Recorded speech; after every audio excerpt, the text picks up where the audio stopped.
People like games.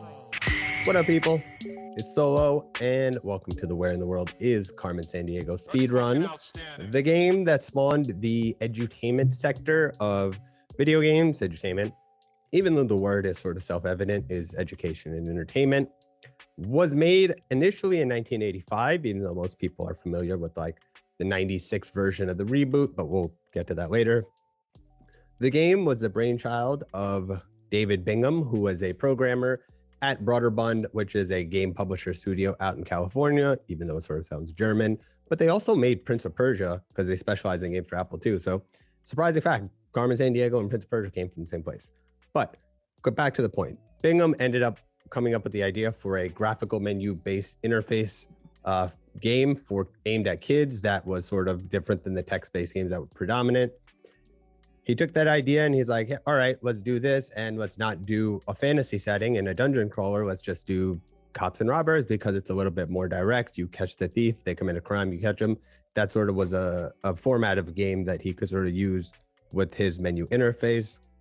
His boss heard it, was like, yo, I love this idea. His name was Gary Carlson. He's like, I love this.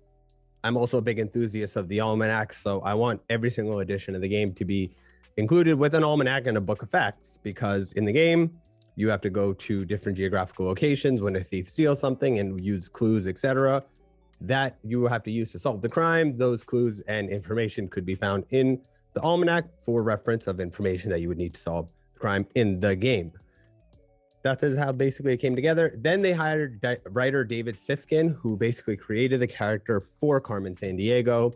And so with the idea of cops and robbers and a writer and the almanac, voila, Carmen Sandiego was born and released in 1985.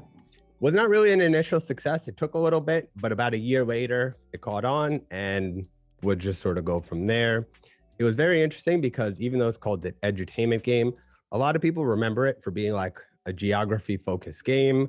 But Bingham, who was actually the creator, had a great quote that I'm probably going to leave you with because I keep checking my phone, but I think I'm about to run over time.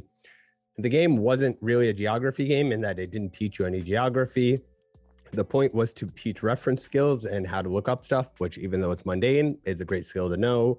But I'm way over and I'm gonna get out of here. See you next week. Peace.